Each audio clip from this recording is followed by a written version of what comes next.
ನಮಸ್ಕಾರ ಈ ದಿನ.comಗೆ ಸ್ವಾಗತ. ನಾನು ರೇಖಾ ಹಾಸನ. ಒಲಿಂಪಿಕ್ಸ್ ಕುಸ್ತಿ ಪಂದ್ಯಾವಳಿಯಲ್ಲಿ ಭಾರತದ ಮಹಿಳಾ ಕುಸ್ತಿಪಟು ವಿನಿಶ್ ಫೋಗಟ್ ಅವರು ಫೈನಲ್ ಪ್ರವೇಶಿಸಿ ಅಂತಿಮ ಕ್ಷಣದಲ್ಲಿ ತೂಕದ ಕಾರಣಕ್ಕೆ ಅನರ್ಹರಾಗಿದ್ದಾರೆ. ಅವರ ತೂಕದಲ್ಲಿ 50 kgಗಿಂತ 100 ಗ್ರಾಂ ಹೆಚ್ಚಾಗಿದ್ದ ಕಾರಣಕ್ಕಾಗಿ ಅವರನ್ನು ಫೈನಲ್ ಪಂದ್ಯದಲ್ಲಿ ಹೊರಗಿಡಲಾಗಿದೆ. ಕೊನೆ ಕ್ಷಣದಲ್ಲಿ ಪದಕ ಗೆಲ್ಲುವ ಅವಕಾಶ ಕಳೆದುಕೊಂಡಿದ್ದಾರೆ.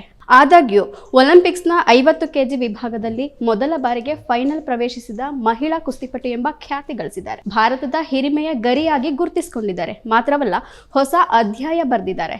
ಫೋಗಟ್ ಅವರು ಪ್ಯಾರಿಸ್ ಒಲಿಂಪಿಕ್ಸ್ನಲ್ಲಿ ವಿಶ್ವ ಐಕಾನ್ ಆಗಿ ಮಿಂಚುವ ಕೆಲವು ತಿಂಗಳುಗಳ ಹಿಂದೆ ಕೇಂದ್ರದ ಬಿಜೆಪಿ ಸರ್ಕಾರ ಅವರನ್ನು ದೆಹಲಿಯ ಬೀದಿಯಲ್ಲಿ ಸಾಕಷ್ಟು ಅವಮಾನಿಸಿತ್ತು. ಅವರನ್ನು ದೆಹಲಿಯ ಜಂತರ್ ಮಂತರ್ನಲ್ಲಿ ಪೊಲೀಸರು ಎಳೆದಾಡಿದ್ರು, ಹಲ್ಲೆ ದೌರ್ಜನ್ಯ ನಡೆಸಿದ್ರು. ಅದೆಲ್ಲವನ್ನು ಮೆಟ್ಟಿ ನಿಂತ ಫೋಗಟ್ ಇದೀಗ ದೇಶಕ್ಕೆ ಹೆಮ್ಮೆ ತಂದಿದ್ದಾರೆ. ತಮ್ಮನ್ನು ಅಪಮಾನಿಸಿದ್ದ ಮೋದಿ ನೇತೃತ್ವದ ಕೇಂದ್ರ ಸರ್ಕಾರ ಬಿಜೆಪಿ ಮೋದಿ ಭಕ್ತರಿಗೆ ಮುಟ್ಟಿ ನೋಡಿಕೊಳ್ಳುವಂತಹ ತಿರುಗೇಟು ಕೊಟ್ಟಿದ್ದಾರೆ. ಫೋಗಟ್ ಅವರು ಫೈನಲ್ ಪ್ರವೇಶಿಸಿದ್ದನ್ನು ಮಂಗಳವಾರ ಇಡೀ ದೇಶವೇ ಸಂಭ್ರಮಿಸಿತ್ತು. ಆದರೆ ಪ್ರಧಾನಿ ಮೋದಿ ಮಾತ್ರ ತುಟಿ ಬಿಚ್ಚಿರಲಿಲ್ಲ. ಇದೀಗ ಫೋಗಟ್ ಅವರು ಒಲಿಂಪಿಕ್ಸ್ ಪಂದ್ಯದಿಂದ ಹೊರಗುಳಿದ ಬಳಿಕ ತೀರಾ ನೋವಾಯಿತು ಎಂದು ತಡವಾಗಿ ಮೊಸಳೆ ಕಣ್ಣೀರು ಹಾಕಿದ್ದಾರೆ. ಅಂದಹಾಗೆ 2023 ಏಪ್ರಿಲ್ನಲ್ಲಿ ಅಂದಿನ ಕುಸ್ತಿ ಫೆಡರೇಷನ್ ಅಧ್ಯಕ್ಷ ಬಿಜೆಪಿ ಸಂಸದ ಬ್ರಿಜ್ಭೂಷಣ್ ಸಿಂಗ್ ತಮಗೆ ಲೈಂಗಿಕ ಕಿರುಕುಳ ನೀಡುತ್ತಿದ್ದಾರೆಂದು ಮಹಿಳಾ ಕುಸ್ತಿಪಟುಗಳು ಆರೋಪಿಸಿದರು. ಬ್ರಿಜ್ಭೂಷಣ್ ವಿರುದ್ಧ ಪ್ರಕರಣ ದಾಖಲಿಸಿ ಬಂಧಿಸಬೇಕು, ಶಿಕ್ಷೆಗೆ ಗುರಿಪಡಿಸಬೇಕು, ತಮಗೆ ನ್ಯಾಯ ಒದಗಿಸಬೇಕೆಂದು ಆಗ್ರಹಿಸಿ ಏಪ್ರಿಲ್ 23ರಂದು ದೆಹಲಿಯ ಜಂತರ್ ಮಂತರ್ನಲ್ಲಿ ಪ್ರತಿಭಟನೆ ಆರಂಭಿಸಿದರು. ಹಲವು ವಾರಗಳ ಕಾಲ ನಡೆದ ಪ್ರತಿಭಟನೆಗೆ ವಿನಿಶ್ ಫೋಗಟ್, ಒಲಿಂಪಿಕ್ಸ್ ಪದಕ ವಿಜೇತೆ ಸಾಕ್ಷಿ ಮಲಿಕ್, ಬಜರಂಗ್ ಪುನಿಯಾ ನೇತೃತ್ವ ವಹಿಸಿದರು.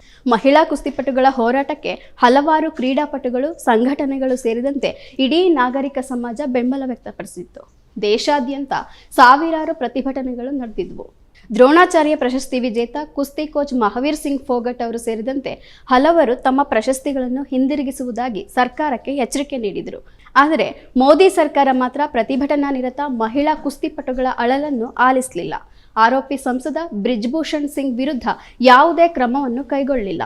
ಸರ್ಕಾರದ ನಡೆಯಿಂದ ಮತ್ತಷ್ಟು ನೊಂದ ಮಹಿಳಾ ಕುಸ್ತಿಪಟುಗಳು ಸಂಸತ್ ಎಡೆಗೆ ಪ್ರತಿಭಟನಾ ಮೆರವಣಿಗೆ ಹೊರಟಿದ್ರು. ಅವ್ರ ಮೇಲೆ ದೆಹಲಿ ಪೊಲೀಸರ ಮೂಲಕ ಕೇಂದ್ರ ಸರ್ಕಾರ ದೌರ್ಜನ್ಯ ಎಸಗಿತ್ತು. ದೆಹಲಿಯ ಬೀದಿಯಲ್ಲಿ ಅವರನ್ನ ಎಳೆದಾಡಿ ಹಲ್ಲೆ ಮಾಡಿತ್ತು. ಅಂತಿಮವಾಗಿ ದೇಶಾದ್ಯಂತ ಹೊರಹೊಮ್ಮಿದ ತೀವ್ರ ಪ್ರತಿರೋಧಕ್ಕೆ ಮಣಿದ ಸರ್ಕಾರ ಕುಸ್ತಿ ಫೆಡರೇಷನ್ ಅಧ್ಯಕ್ಷ ಸ್ಥಾನದ ಬ್ರಿಜ್ಭೂಷಣ್ ಅವರ ಕುಟುಂಬದ ಯಾವುದೇ ಸದಸ್ಯರು ಅಥವಾ ಸಹವರ್ತಿಗಳಿಗೆ ಚುನಾವಣೆಯಲ್ಲಿ ಸ್ಪರ್ಧಿಸಲು ಅವಕಾಶ ನೀಡುವುದಿಲ್ಲ ಎಂಬುದು ಸೇರಿದಂತೆ ಕೆಲವು ಭರವಸೆಗಳನ್ನು ನೀಡಿತ್ತು. ಬಳಿಕ ಕುಸ್ತಿಪಟುಗಳು ತಮ್ಮ ಹೋರಾಟವನ್ನ ಕೈಬಿಟ್ಟಿದ್ರು.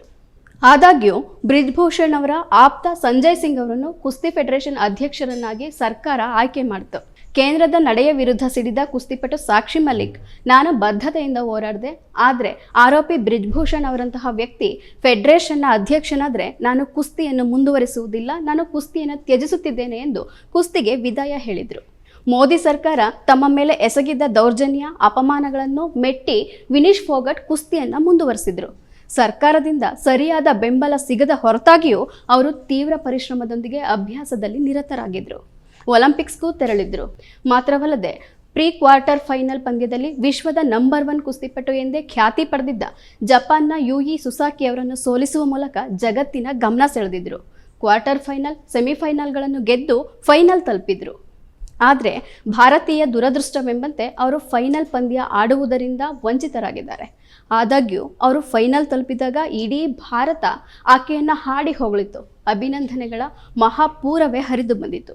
ಕುಸ್ತಿಪಟುಗಳ ಹೋರಾಟದ ಸಮಯದಲ್ಲಿ ವಿನಿಶ್ ಫೋಗಟ್ ಅವರನ್ನು ನಿಂದಿಸಿದ್ದ, ಅವರ ವಿರುದ್ಧ ಅಪಪ್ರಚಾರ ಮಾಡಿದ್ದ ಬಿಜೆಪಿ ಮಂತ್ರಿಗಳು, ನಾಯಕರು ಕೂಡ ಫೋಗಟ್ ಅವರಿಗೆ ಅಭಿನಂದನೆ ಸಲ್ಲಿಸಿದರು.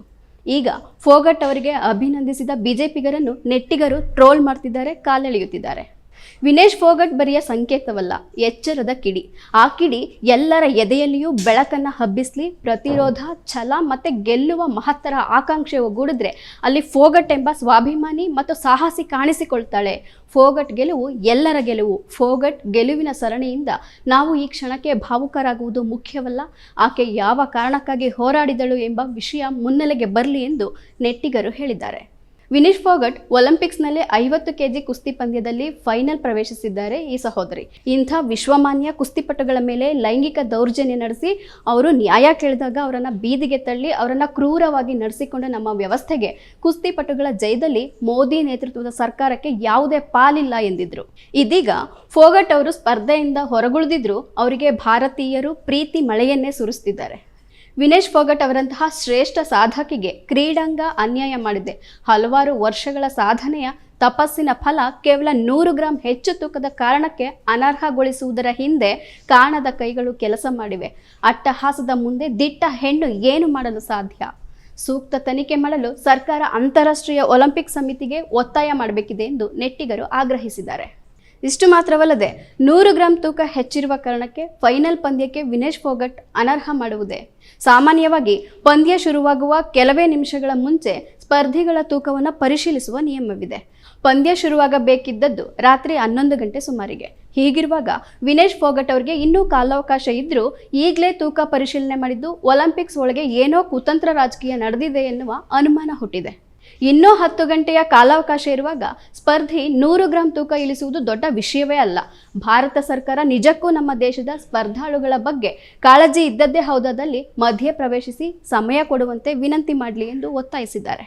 ಟೋಕಿಯೋ ಒಲಿಂಪಿಕ್ಸ್ ನಡೆದಾಗ ಮಹಿಳಾ ಕುಸ್ತಿಪಟುಗಳು ಸೇರಿದಂತೆ ಎಲ್ಲರನ್ನೂ ಕರೆದು ಔತಣಕೂಟ ನಡೆಸಿದ್ದ ಫೋಟೋಗೆ ಪುಕ್ಕಟೆ ಪೋಸ್ ಕೊಟ್ಟಿದ್ದ ಪ್ರಧಾನಿ ಮೋದಿ ಇದೇ ಮಹಿಳಾ ಕುಸ್ತಿಪಟುಗಳು ಹೋರಾಟ ನಡೆಸುತ್ತಿದ್ದಾಗ ಅವರ ಅಳಲನ್ನು ಆಲಿಸಲಿಲ್ಲ, ಅವರನ್ನು ಭೇಟಿಯಾಗಿ ಸಂತೈಸಲಿಲ್ಲ. ಈ ಬಾರಿ ಒಲಿಂಪಿಕ್ಸ್ಗೆ ತೆರಳಲು ಮೋದಿ ಸರ್ಕಾರದಿಂದ ಹೆಚ್ಚಿನ ಬೆಂಬಲವೂ ದೊರೆತಿಲ್ಲ. ಫೋಗಟ್ ಅವರು ಫೈನಲ್ ಪ್ರವೇಶಿಸಿದಾಗಲೂ ಅಭಿನಂದನೆ ಸಲ್ಲಿಸಲಿಲ್ಲ.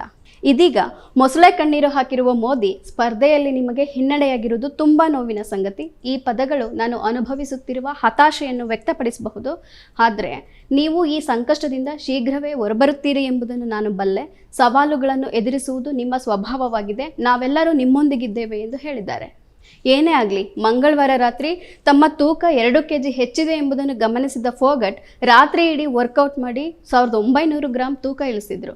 ಇನ್ನೂ ರಾತ್ರಿವರೆಗೆ ಸಮಯವಿತ್ತು. ಅವರಿಗೆ ಕಾಲಾವಕಾಶ ಕೊಟ್ಟಿದ್ರೆ ಅವರು 100 ಗ್ರಾಂ ತೂಕ ಕಡಿಮೆ ಮಾಡಿಕೊಳ್ಳುವುದು ದೊಡ್ಡ ಕೆಲಸವೇನೂ ಆಗಿರಲಿಲ್ಲ. ಆದರೆ ಏಕಾಏಕಿ ಅವರನ್ನು ಹೊರದೂಡಲಾಗಿದೆ. ಫೋಗಟ್ ಕುಸ್ತಿ ಪಂದ್ಯದಿಂದ ಹೊರಗುಳಿದು ವಂಚನೆಗೊಳಗಾಗಿರಬಹುದು. ಆದರೆ ಅವರನ್ನು ಭಾರತವು ಪ್ರೀತಿಯಿಂದ ಅಪ್ಪಿಕೊಂಡಿದೆ, ಗೌರವದ ಗರಿ ಮುಡಿಸಿ ಮೆರೆಸಿದೆ. ಇದು ಅವರ ನಿಜವಾದ ಜಾಗತಿಕ ಗೆಲುವು. ನಮಸ್ಕಾರ. ಮತ್ತಷ್ಟು ವಿಶೇಷ ವಿಡಿಯೋಗಳನ್ನು ನೋಡಲು ಮತ್ತು ಹೊಸ ವಿಡಿಯೋಗಳ ಬಗ್ಗೆ ತಿಳಿಯಲು ಈ ದಿನ .com ಯೂಟ್ಯೂಬ್ ಚಾನೆಲ್ ಸಬ್ಸ್ಕ್ರೈಬ್ ಮಾಡಿ ಮತ್ತು ಬೆಲ್ ಐಕಾನ್ ಕ್ಲಿಕ್ ಮಾಡಿ.